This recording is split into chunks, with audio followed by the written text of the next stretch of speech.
ಸಮಸ್ತ ಕನ್ನಡಿಗರಿಗೆ ಒಡನಾಡಿಯ ಪರವಾಗಿ ನಮಸ್ಕಾರಗಳನ್ನ ಹೇಳ್ತಾ ಇದ್ದೇನೆ. ನಿಮ್ಮ ಪ್ರೀತಿಯ ಒಡನಾಡಿಯ ಸ್ಟ್ಯಾನ್ಲಿ. ಬಹಳ ಮುಖ್ಯವಾಗಿ ಸೌಜನ್ಯಳ ಪರ ನ್ಯಾಯಕ್ಕಾಗಿ ನಡೆಯುತ್ತಿರುವಂತಹ ಒಂದು ಹೋರಾಟ ಒಂದು ನಿರ್ಣಾಯಕ ಹಂತದ ತನಕ ಬಂದಿದೆ.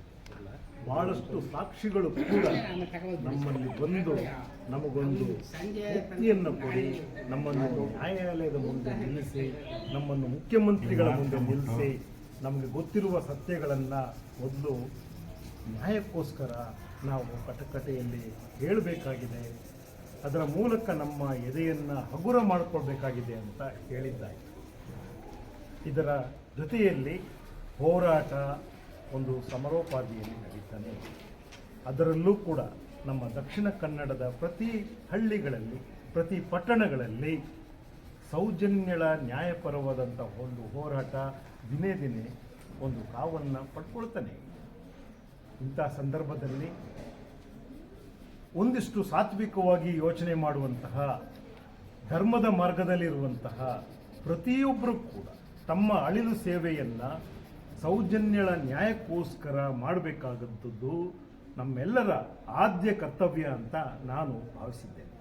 ನಮ್ಮ ನಡೆ ನುಡಿ ಸಿದ್ಧಾಂತವು ನಮ್ಮ ವ್ಯಕ್ತಿಗತವಾದಂತಹ ಒಂದು ಮಾದರಿಗಳಲ್ಲಿ, ನಮ್ಮ ತೋರ್ಪಡಿಸುವಿಕೆಯಲ್ಲೂ ಕೂಡ ಸಾರ್ವಜನಿಕವಾಗಿ ಅದು ಮಾದರಿಯಾಗಿ ಕಾಣಬೇಕಾದಂತಹ ಅನಿವಾರ್ಯತೆ ನಮಗೆ ಇಂದಿನ ಒಂದು ಸ್ಥಿತಿಯಲ್ಲಿ ಇದೆ. ಇದನ್ನು ಯಾಕೆ ಹೇಳ್ತಾ ಇದ್ದೇನೆ ಅಂತಂದರೆ, ನಾವೆಲ್ಲರೂ ಈಗಾಗಲೇ ಸೌಜನ್ಯ ನಮ್ಮ ಮಗಳು ಎಂದು ತೀರ್ಮಾನ ಮಾಡಿ ಆಗಿದೆ. ಇದು ಬಾಯಿ ಮಾತಿಗೆ ಮಾತ್ರ ಸೀಮಿತ ಆಗಬಹುದು. ನಮ್ಮ ಮನೆಯ ಮಗಳು ಅಂದರೆ ಅದು ನನ್ನ ಮಗಳೇ. ಹಾಗಾಗಿ ಅವಳಿಗೆ ನ್ಯಾಯ ಒದಗಿಸುವವರೆಗೆ ಒಂದು ಸಾತ್ವಿಕವಾದ, ಪ್ರಾಮಾಣಿಕವಾದ, ನ್ಯಾಯಪರವಾದ, ಸತ್ಯಪರವಾದಂತಹ ದಾರಿಯಲ್ಲಿ ಕಾನೂನುಬದ್ಧವಾಗಿ ನಾವು ಇವತ್ತು ಹೋರಾಟ ಮಾಡಬೇಕಾದಂಥದ್ದು ನಮ್ಮ ಕನಸಾಗಬೇಕು, ಮತ್ತು ನಮ್ಮ ನನಸಾಗಬೇಕು. ನಾವು ಉಸಿರಾಡುವ ಗಾಳಿಯಾಗಬೇಕು, ನಾವು ಸೇವಿಸುವ ನೀರಿನಂತಿರಬೇಕು. ಇದು ನನ್ನ ಒಂದು ನಿಜವಾದ ಕಳಕಳಿಯಾಗಿದೆ. ಹಾಗಾಗಿ ಈ ಒಂದು ಹೋರಾಟದಲ್ಲಿ ಎಲ್ಲ ಧಾರ್ಮಿಕರನ್ನು, ಸಂವಿಧಾನಕ್ಕೆ ಬದ್ಧವಾಗಿರುವಂತಹ ಎಲ್ಲ ವ್ಯಕ್ತಿಗಳನ್ನು, ಸಂಘಟನೆಗಳನ್ನು, ಸಂಘ ಸಂಸ್ಥೆಗಳನ್ನು ಪಕ್ಷಾತೀತವಾಗಿ, ಧರ್ಮಾತೀತವಾಗಿ, ಜಾತ್ಯತೀತವಾಗಿ ನಾವು ಸಂಘಟಿಸುವಂತಹ ಒಂದು ಪ್ರಾಮಾಣಿಕ ಪ್ರಯತ್ನವನ್ನು ನಾವು ಮಾಡ್ತಾನೇ ಬರಬೇಕು. ಇಲ್ಲಿ ಮನುಷ್ಯ ಕುಲ ಒಂದೇ, ಇಲ್ಲಿ ಬೇರೆ ಯಾವುದೂ ನಮಗೆ ಕಾಣಿಸಬಾರ್ದು. ಮಾನವೀಯತೆ ಒಂದೇ, ಅದನ್ನು ಬಿಟ್ಟು ಬೇರೊಂದು ಕಾಣಬಾರ್ದು. ಸೌಜನ್ಯಳಿಗೋಸ್ಕರ ಹೋರಾಟ ಮಾಡುವಂಥದ್ದು ಮಾನವೀಯತೆಯ ಒಂದು ಪರಾಕಾಷ್ಠೆ ಅಂತ ನಾನು ಅಂದ್ಕೊಂಡಿದ್ದೆ. ಒಂದು ಹೆಣ್ಣು ಮಗುವಿಗೆ ಸಿಗಬೇಕಾದಂತಹ ನ್ಯಾಯ 11 ವರ್ಷವಾದರೂ ಸಿಗದೇ ಇರುವ ಕಾರಣ ನಾವು ಅದನ್ನು ಕೇಳಿಯೇ ಕೇಳುತ್ತೇವೆ, ಪಡೆದೇ ಪಡೆಯುತ್ತೇವೆ ಅನ್ನುವಂತಹ ಒಂದು ಸ್ಪಷ್ಟವಾದಂತಹ ಒಂದು ನಿರ್ಣಯಕ್ಕೆ ನಾವೆಲ್ಲರೂ ಕೂಡ ಬಂದು ನಿಲ್ಲಬೇಕಾಗಿದೆ. ಆ ನಿಟ್ಟಿನಲ್ಲಿ ಏನೇನು ಕೆಲಸಗಳನ್ನ ಮಾಡಬೇಕಾಗಿದೆ, ಏನನ್ನ ನಾವು ಹೇಳಬೇಕಾಗಿದೆ, ಏನನ್ನ ನಾವು ತೋರಬೇಕಾಗಿದೆ, ಅವೆಲ್ಲವನ್ನು ಕೂಡ ನಾವು ಮಾಡಬೇಕಾಗಿದೆ. ನನಗನ್ನಿಸ್ತಾ ಇರುವಂಥದ್ದು ಬಾಂಧವರೇ, ಧರ್ಮದ ಮಾರ್ಗದಲ್ಲಿ ನಡೆಯುವಂಥವರು ಬಹಳಷ್ಟು ಜನ ಇದ್ದೀರಿ.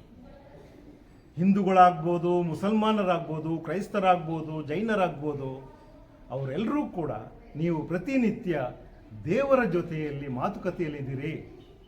ನಿಮ್ಮ ನಿಮ್ಮ ದೇವರುಗಳನ್ನು ಕೇಳುವಂಥ ಕೆಲಸವನ್ನು ಸಾರ್ವಜನಿಕವಾಗಿ ನೀವು ಮಾಡಬೇಕಾಗ್ತದೆ. ನೀವು ನಂಬುವ ಪ್ರತಿ ದೇವರುಗಳು ಕೂಡ ನಮ್ಮ ಸರ್ಕಾರಗಳಿಗೆ ಒಂದು ಸನ್ಮಾರ್ಗ ತೋರಿಸಲಿ, ಒಂದು ಮರುತನಿಕೆಗೆ ಅವರಿಗೆ ಒಂದು ಒಳ್ಳೆಯ ಬುದ್ಧಿ ಕೊಡಲಿ ಅಂತ ಪ್ರಾರ್ಥನೆ ಮಾಡಿ. ಈ ನಿಟ್ಟಿನಲ್ಲಿ ನಮಗೆ ಒದಗಿ ಬರುವಂತಹ ಪ್ರತಿಯೊಂದು ಅವಕಾಶಗಳನ್ನು ಕೂಡ ಈ ನ್ಯಾಯಪರ ಹೋರಾಟಕ್ಕೋಸ್ಕರ ನಾವು ಬಳಕೆ ಮಾಡಬೇಕಾಗ್ತದೆ. ನಮಗೆ ಅದೆಷ್ಟೋ ಆಚರಣೆಗಳು ಬರ್ತಾ ಇದ್ದಾವೆ. ಉದಾಹರಣೆಗೆ ತಗೊಳ್ಳೋದಾದರೆ, ಕ್ರೈಸ್ತ ಬಾಂಧವರಿಗೆ ಮುಂದಿನ ಈ ಡಿಸೆಂಬರ್ 24, 25ರಂದು ಕ್ರಿಸ್ತ ಜಯಂತಿ ಮುಂದಕ್ಕೆ ಬರ್ತಾ ಇದೆ. ಬಾಂಧವರೇ, ಎಲ್ಲರೂ ಕೂಡ ನಿಮಗೆ ಸೌಜನ್ಯಗಳ ಬಗ್ಗೆ ಹೇಳಬೇಕಾಗಿ, ಅದರಲ್ಲೂ ಮಂಗಳೂರು ಪ್ರಾಂತ್ಯ, ದಕ್ಷಿಣ ಕನ್ನಡದ ಜಿಲ್ಲೆ, ಬೆಳ್ತಂಗಡಿ, ಉಡುಪಿ, ಕುಂದಾಪುರ ಈ ಎಲ್ಲ ಸ್ಥಳಗಳಲ್ಲಿ ನೀವು ಸೌಜನ್ಯಗಳ ಪರವಾದಂತಹ ಹೋರಾಟವನ್ನು ಗಮನಿಸಿದ್ದೀರಾ. ನಿಮ್ಮ ಮನವೂ ಕೂಡ ಈ ನಿಟ್ಟಿನಲ್ಲಿ ಮಿಡಿದಿದೆ ಅಂತಲೇ ನಾನು ಭಾವಿಸ್ತೇನೆ. ನಿಜಕ್ಕೂ ಇದು ನಿಮ್ಮ ಸ್ಪಂದನೆ ಈ ನಿಟ್ಟಿನಲ್ಲಿ ಇರೋದೇ ಆದರೆ, ಈ ಹಬ್ಬದಲ್ಲಿ ನೀವು ಸೌಜನ್ಯಗಳನ್ನು ನೆನಪು ಮಾಡಿಕೊಳ್ಳುವಂಥದ್ದು ಬಹಳ ಮುಖ್ಯ ಅಂತ ನನಗನ್ನಿಸುತ್ತೆ. ನಮ್ಮ ಮನೆಯ ಮಗಳು, ಸೌಜನ್ಯ ನನ್ನ ಮಗಳು ಅಂತ ಪ್ರತಿಯೊಬ್ಬರು ನೀವು ಹೇಳಿದ್ದು ನಿಜವೇ ಆಗೋದಾದರೆ, ಈ ಹಬ್ಬದಲ್ಲಿ ನನ್ನ ಮಗಳನ್ನು ನೆನೆಸ್ಕೊಳ್ಳುವಂಥದ್ದು ಕೆಲಸವನ್ನು ನಾವು ಮಾಡಬೇಕು. ಒಡನಾಡಿ ಸೌಜನ್ಯ ತನ್ನ ಮಗಳು ಅಂತ ಅಂದ್ಕೊಂಡಿದೆ. ಹಾಗಾಗಿ ಈ ಒಂದು ವರ್ಷದಲ್ಲಿ ಬರುವ ಎಲ್ಲ ಹಬ್ಬಗಳಲ್ಲೂ ಕೂಡ, ದೀಪಾವಳಿ ಆಗಿರ್ಬೋದು, ಕ್ರಿಸ್ಮಸ್ ಆಗಿರ್ಬೋದು, ಅಥವಾ ಬಕ್ರೀದ್ ಆಗಿರ್ಬೋದು, ಎಲ್ಲ ಹಬ್ಬಗಳಲ್ಲೂ ನಾವು ಸೌಜನ್ಯಗಳನ್ನು ನೆನಪಿಸಿಕೊಂಡೇ ಆಚರಣೆಗಳನ್ನು ಮಾಡಿದ್ದೇವೆ, ಮುಂದೆಯೂ ಕೂಡ ಮಾಡ್ತಾ ಇದ್ದೇವೆ. ಈ ಬರುವ ಕ್ರಿಸ್ತ ಜಯಂತಿಯಲ್ಲಿ ನಮ್ಮ ಸಂಸ್ಥೆಯಲ್ಲಿರುವಂತಹ ಕ್ರಿಸ್ಮಸ್ ಟ್ರೀಯಲ್ಲಿ ಸೌಜನ್ಯಗಳನ್ನೇ ನಕ್ಷತ್ರವಾಗಿ ನಾವು ಕಟ್ತಾ ಇದ್ದೇವೆ, ಮಿನುಗುತಾರೆಯಾಗಿ ಕಾಣ್ತಾ ಇದ್ದೇವೆ, ಒಂದು ಹೋರಾಟದ ಮಿನುಗುತಾರೆಯಾಗಿ ನಾವು ಕಾಣ್ತಾ ಇದ್ದೇವೆ. ಅವಳಿಗೆ ನ್ಯಾಯವನ್ನು ಒದಗಿಸುವ ನಿಟ್ಟಿನಲ್ಲಿ ನಾವು ಕೆಲಸವನ್ನು ಮಾಡಬೇಕು ಅಂತ ಹೇಳುವಂಥದ್ದಷ್ಟೇ ನಮ್ಮ ಕಾಳಜಿ ಮತ್ತು ಒಂದು ಪ್ರಾಮಾಣಿಕವಾದಂತಹ ನಡೆ ಆಗ್ತಾ ಇದೆ.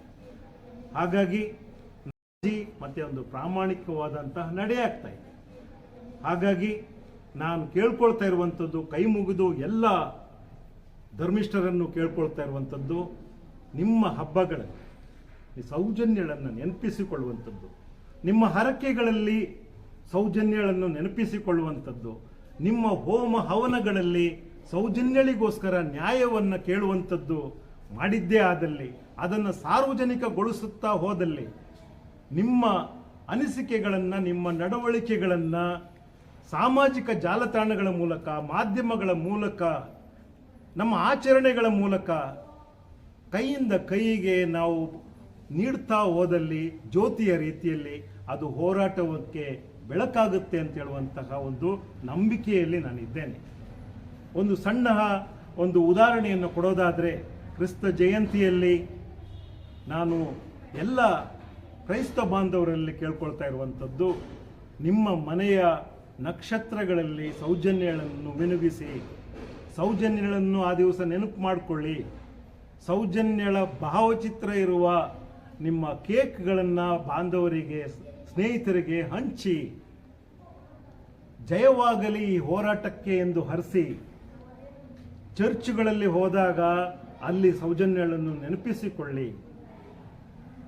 ಗೌರವಾನ್ವಿತ ಪೂಜ್ಯ ಬಿಷಪ್ ಆಗ್ಬೋದು ಅಥವಾ ಕ್ರೈಸ್ತ ಪಾದ್ರಿಗಳಾಗ್ಬೋದು, ನೀವೆಲ್ಲರೂ ಕೂಡ ಬಲಿಪೂಜೆಯನ್ನು ನಡೆಸುವಂಥ ಸಂದರ್ಭದಲ್ಲಿ ನಮ್ಮ ಸೌಜನ್ಯ ಮಗುವನ್ನು ನೆನಪಿಸಿಕೊಂಡು ಅವಳಿಗೋಸ್ಕರ ಸಮುದಾಯ ನಿಲ್ಲಬೇಕು ಎನ್ನುವಂತಹ ಒಂದು ಕರೆಯನ್ನು ನೀಡಿ, ಆಕರ್ಷಕವಾಗಿ ನಾವು ಕಟ್ಟುವಂತಹ ಗೋದಲಿಯಲ್ಲಿ ಬಾಲಯೇಸುವಿನ ಜೊತೆಯಲ್ಲಿ ಸೌಜನ್ಯಳಿಗೂ ಒಂದಿಷ್ಟು ಸ್ಥಾನವನ್ನು ಕೊಡಿ.